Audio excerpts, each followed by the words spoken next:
everybody has a need for achievement, to do well, to get somewhere in life, to be better, to achieve. Achievement means moving forward. And in order to move forward, you must be motivated, inspired, ambitious.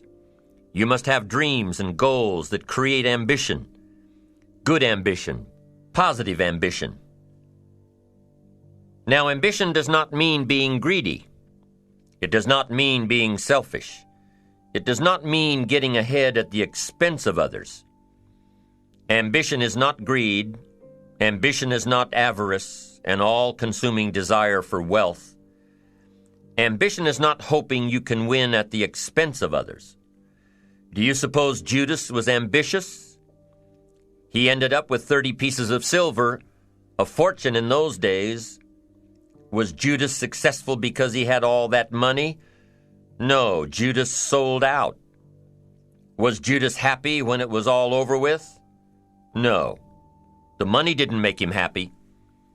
What he did to get the money certainly didn't make him happy. What Judas became in the pursuit of his fortune caused him to end his own life. What drove him was not ambition. Ambition is not greed. Ambition is an eager desire to achieve, an eager desire to get ahead in life, to do more for your family, to prosper in health, wealth, and relationships. Now, desire does not always translate into ambition. Desire is what you want for yourself: a bigger house, a better car, a fatter bank account, a better life. I desire to have these things. Ambition is how you get there. Desire is sometimes healthy. Desire is sometimes unhealthy. Desire might say, I want the tallest building in town. The destructive side of desire might urge you to tear all of the other buildings down. I guess that's one way to do it. You might get away with tearing down the first one and maybe the second one. But in your desire to tear them all down, sooner or later, some guy is going to be standing out in front of his building saying, I'm on to you. Get out of here. And pretty soon you're no longer known as a builder. You're known as a destroyer. Now, the second way to have the tallest building in town is to see it, dream it, and plan it, and put your team on it, work on it. Go through all of the steps to get there. Do it right. Have the ambition to be the owner of the tallest building in town, and go through all of the right steps to get there. If you really want it, and have the skills to do it, and the patience to weather all of the storms, your ambition will lead you there. Having the ambition to do what it takes to get you where you want to go is good. Ambition is creative and constructive. Ambition is an expression. It's something inside of you want to express in a positive way. I'm sure you have dreams of accomplishing great things. Are you ambitious enough to realize these dreams? Are your dreams strong enough to pull you toward your future? Are they vivid enough to see the end result now? Are they worthy of doing until you get there? What are your reasons for creating these dreams? Reasons vary from person to person. I bet if you did a little soul searching, you could come up with a fairly strong list. The list of reasons. Why is it so important to achieve these dreams? What are you trying to express? These reasons for accomplishing great things are different for everybody. There are personal reasons, sometimes uniquely personal reasons. Some people do well for the recognition. Some people do well because of the way it makes them feel. They love the feeling of being a winner, and that is one of the best reasons. Once in a while I hear someone say, if I had $1 million, I'd never work another day in my life. Hey, that's probably why the good Lord sees to it that he doesn't get his million, because he would just quit. Family is another reason, a motivator for doing well. Some people do extremely well because of other people, and that's a powerful reason. Sometimes we will do something for someone else that we would not do for ourselves. I know a lady who was getting back on track from financial disaster.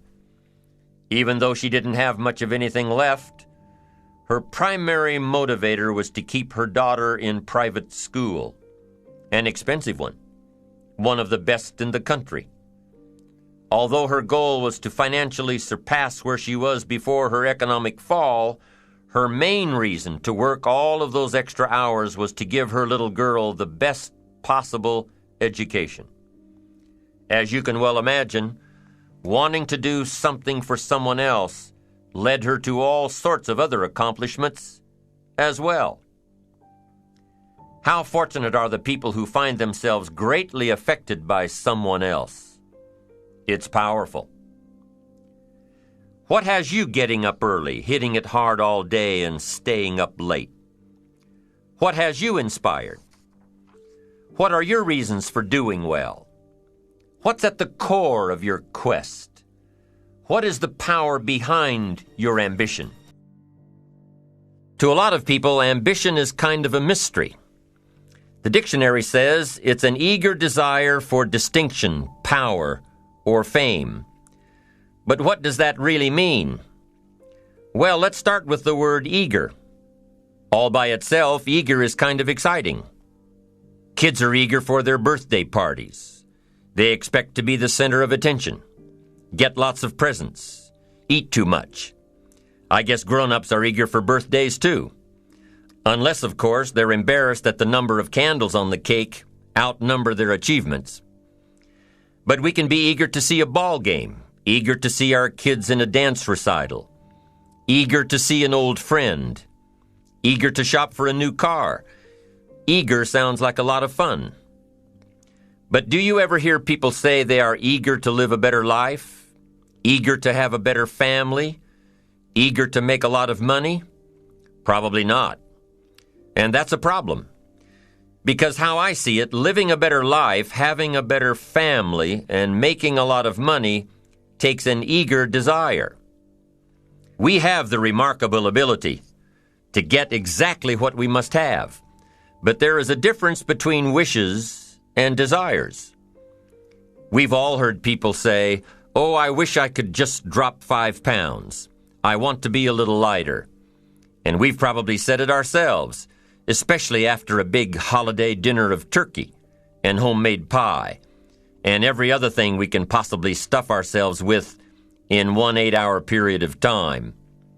And even though we may wish we could breathe a little easier in our clothing, we have to have the desire to exercise a little more and eat a little less. The "I wish I could lose weight" has to become, "I have the eager desire to lose weight." I'm also sure you've heard people talk about wishing they had more money to pay the bills, or take a vacation, or just to take a little pressure off of life. But before their lifestyle can change, their wish needs to become a desire.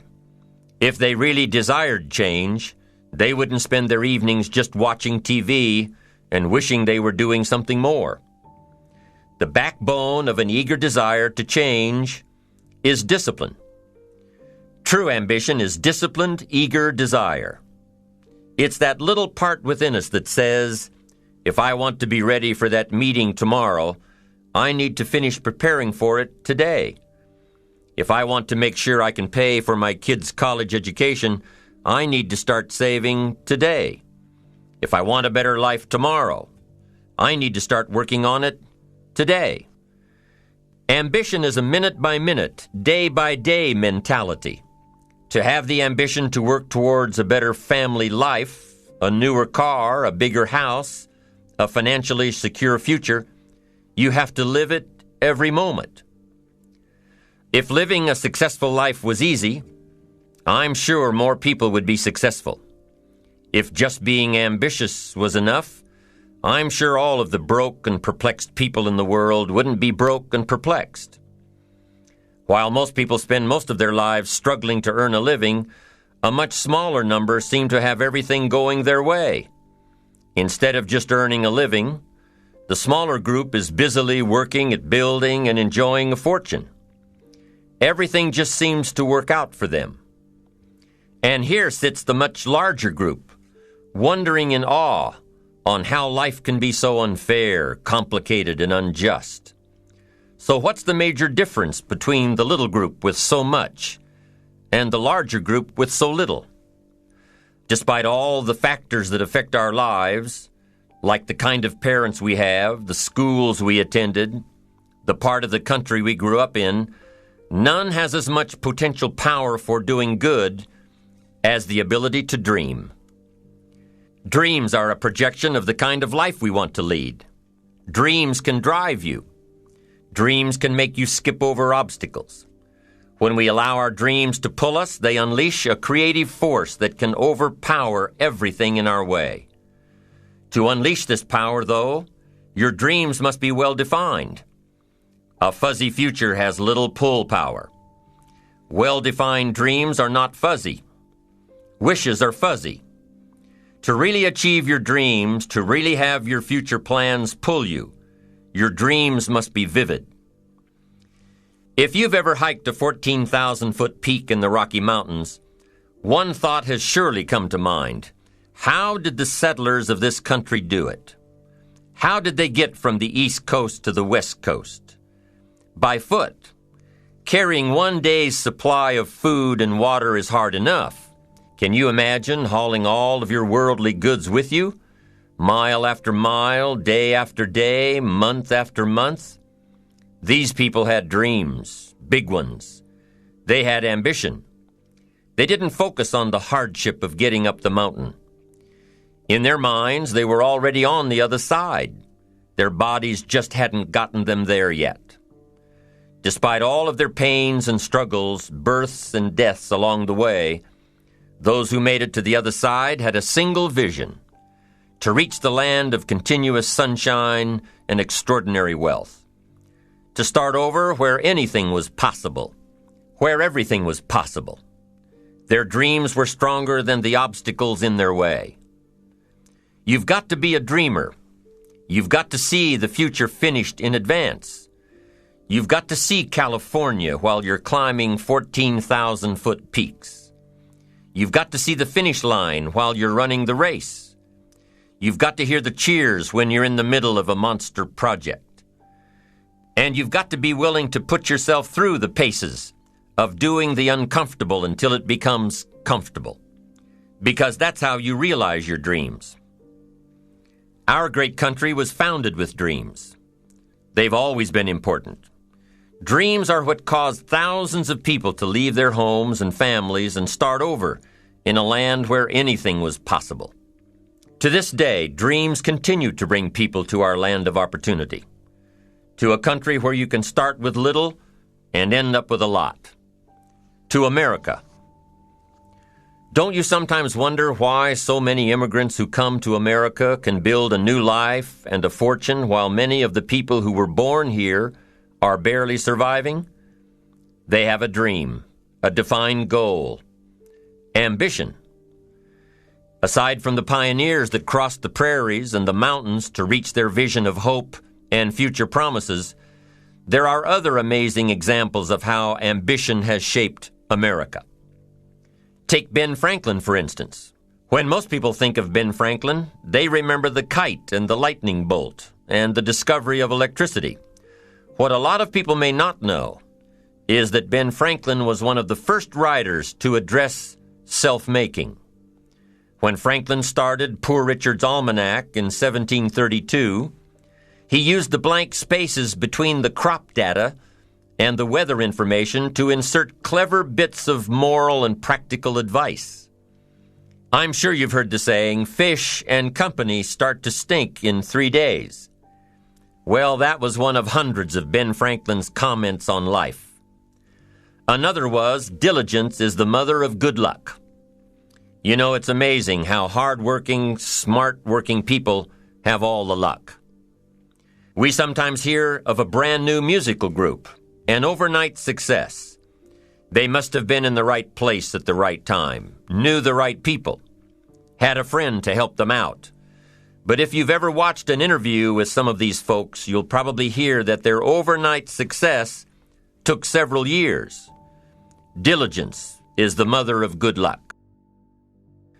Now, in addition to these witticisms, Ben Franklin gave us 3 principles of success and ambition that have withstood the test of time. Number 1, happiness doesn't come from big pieces of great success, but from small advantages hammered out day by day. What Mr. Franklin is saying here is that we must be happy with what we've got when we're in pursuit of what we want. Too often we say, "Oh, I'll be happy when I just get that promotion.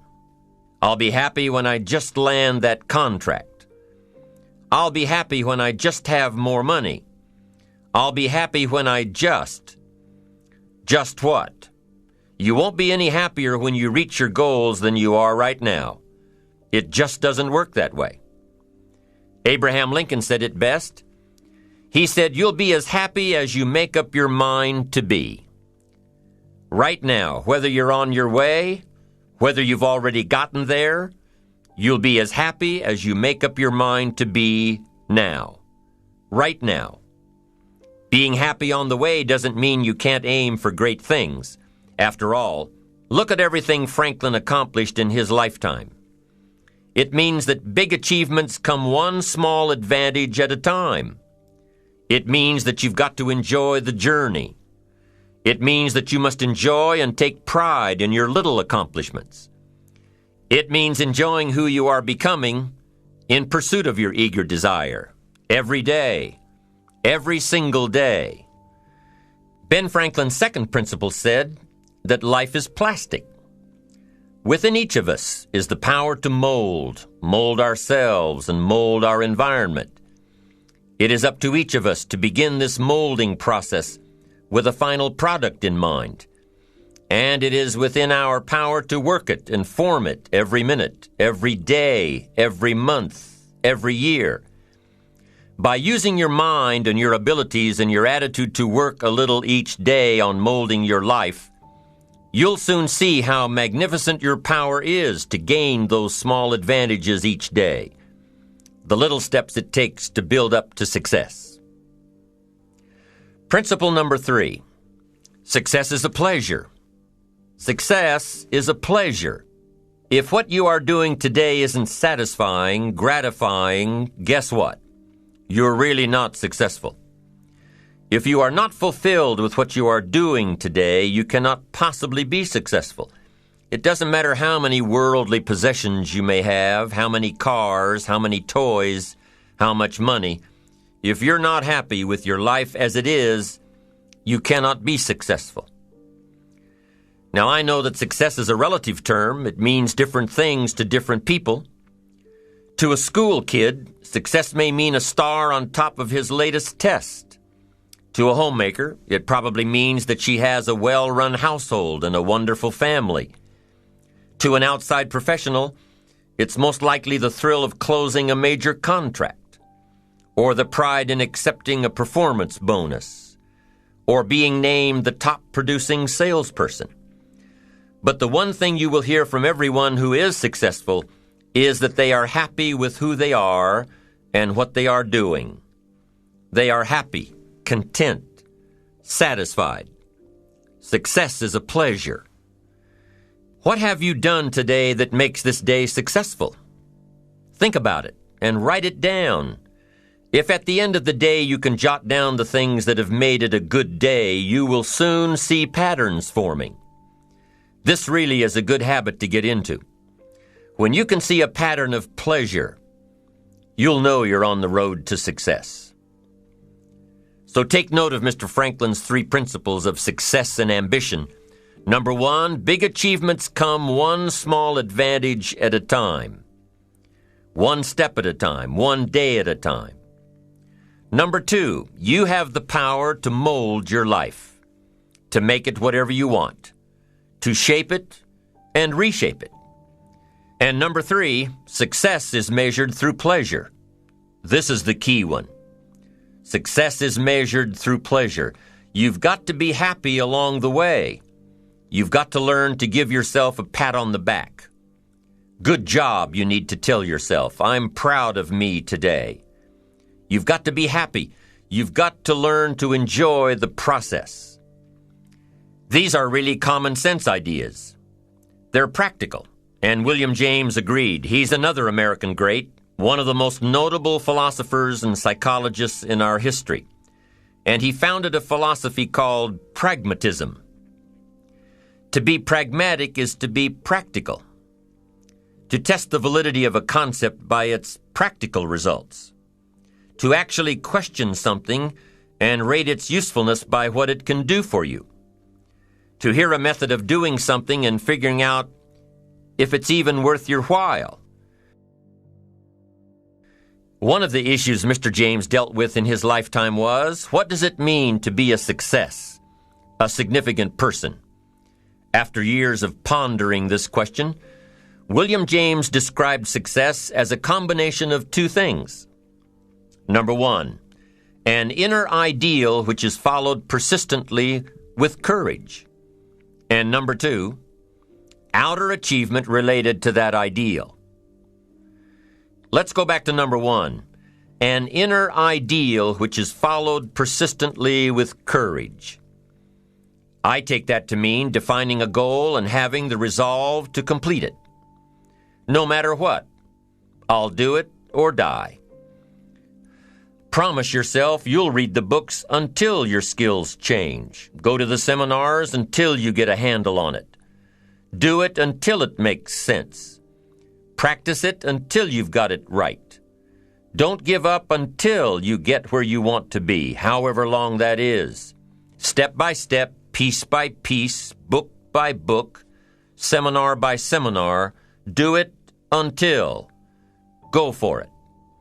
Until is a very important word. It's magic. It means that you'll never give up. Don't miss the chance to grow, to pay the price, until you learn, change, grow. You'll discover some of life's great treasures when you pay that price. William James' second part to success dealt with the outer achievement related to that ideal. You need both aspects to really be a success. But what Dr. James realized about his philosophy of success was that the first part is indeed more important than the second. Going for it. As long as you're working toward your inner goal, your dream, then success is possible. But once you give up your inner vision, then you can never become successful. You never will become successful. Until doesn't even matter.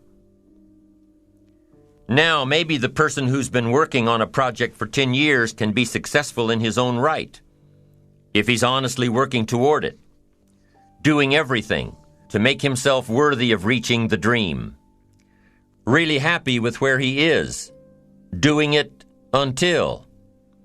Then maybe he is a success.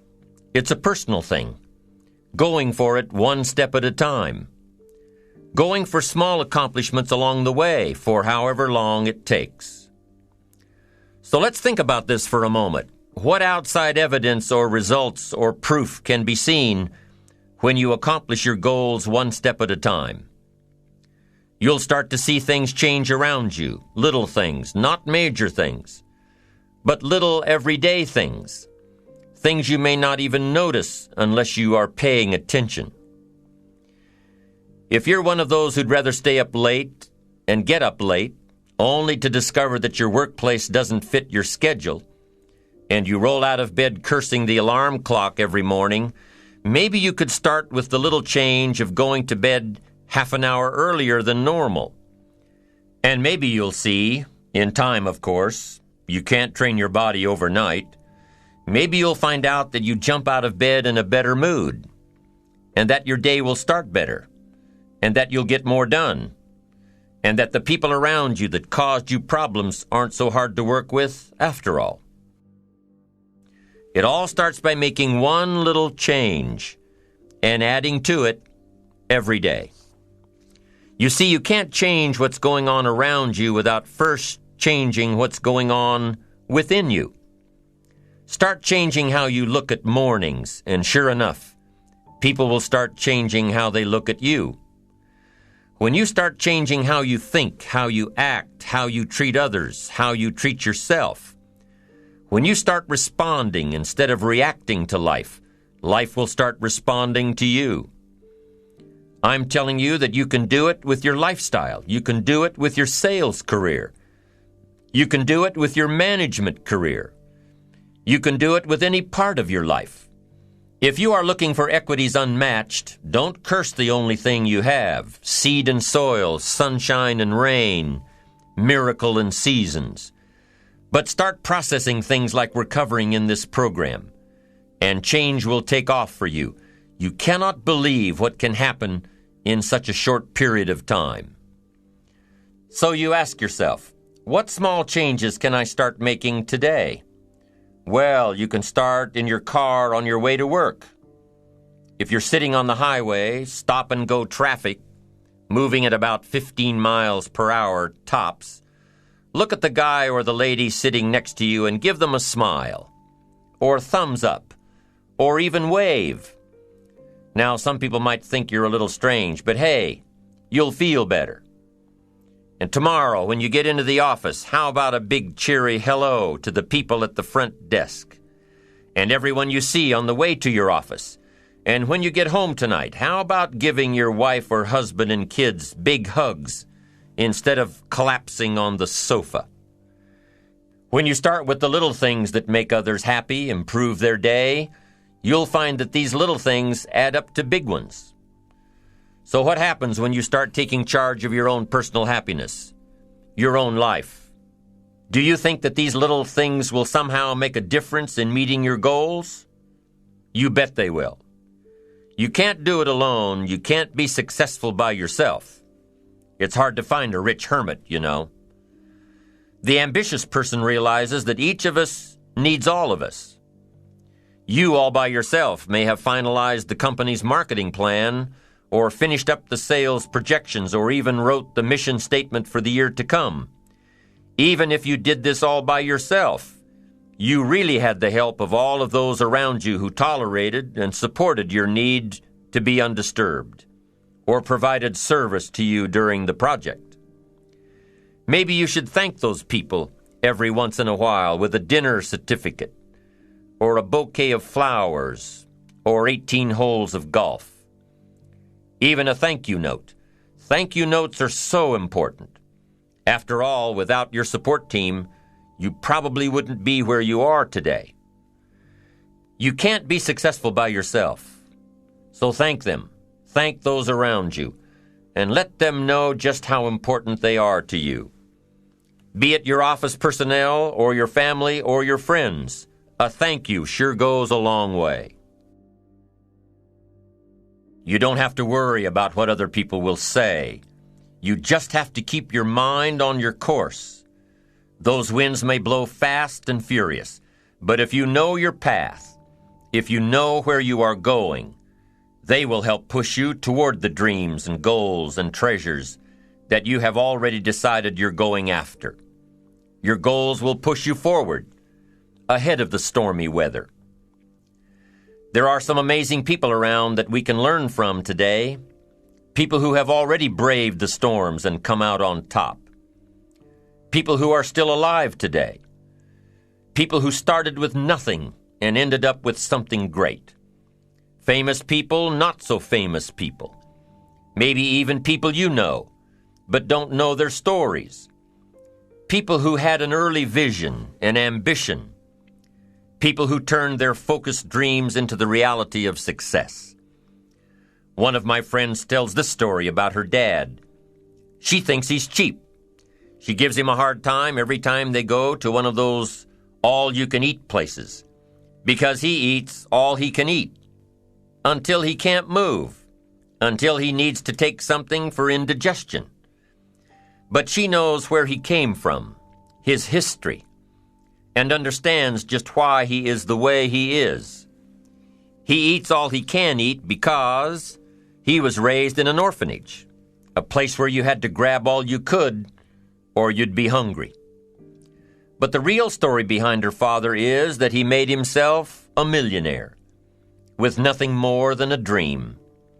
He watched his own father drown when he was 4, was taken away from his mother a few years later and put into an orphanage because he was so bad. Raised by other people, strangers. After growing up in foster homes, he decided to go out on his own. He barely finished high school, but he found a job as a vacuum cleaner salesman. He did well, really well. But the woman he loved didn't want to marry a vacuum cleaner salesman, and he really didn't want to be one. So he went to college, went on to medical school, prospered, really prospered, led a tremendously successful life as a radiologist, and is now retired, goes fishing, rides his Harley. Stories of success are all around us, everywhere. Take the time to talk to these people or read their stories. You might learn something. You might find out that they have already traveled the path you are now on. You know, when most of us think of Jesse Jackson, we think of the political Jesse Jackson. But what most of us don't realize is that before Jesse Jackson went to the streets to gain votes, he went to the ghettos with a message for inner city youth. During his rallies, he would have the street kids repeat after him, "I am somebody." Jesse Jackson's message to these kids was that ambition is a moral imperative. To be a good person, you have to have ambition. You have to try to do something good with your life. You have to try to get out of where you are today or make where you are a better place tomorrow. You have to, or anything else is a waste. Mr. Jackson knew that his contribution to life began with America's youth, where he could make a difference before bad attitudes and bad habits took over for good. He went to make a difference with the disadvantaged youth of America. What an admirable mission. I'm sure you know that the same principles he teaches apply to you. When you get up tomorrow morning and are standing in front of the mirror getting ready for the day, remind yourself that you are somebody, that you are important, and that you can make the changes that will move you closer to your ideal future. Listening to the words of people like Jesse Jackson are of total importance because motivation, lasting motivation, is backed with education. Many of these people have written books on their journeys. These books tell the stories and give the secrets that we can all learn from. Let's say you decided to take a trip, just a short one, maybe for a weekend. Let's say you want to go away to a place you've never been before. Wouldn't you want to find someone who had been there? Ask them a few questions. What's the best way to get there? The safest route? The quickest route? What do I need to bring to be totally prepared? What fun things should I look for on the way? What dangers do I need to avoid? By talking with someone who has already been there, it'll make your trip that much more enjoyable. It's the same thing with life. By listening to those who are farther along in the journey you are interested in taking, and learning from their successes and failures, you just might pick up something that will make your journey that much better. Listening to the stories of others can be motivating, captivating. They can provide that extra push you've been looking for. They can demonstrate what the power of ambition is truly all about. They've been there. Their knowledge is valuable. And when you use that knowledge and motivation to take action, you'll gain momentum. Eventually, you will find that the key to motivation, true motivation, is right there inside you. You won't have to look elsewhere to get pumped up, turned on, charged up. With the right knowledge behind you, you will learn how to motivate yourself. With the right knowledge, you will find yourself becoming inspired on your own,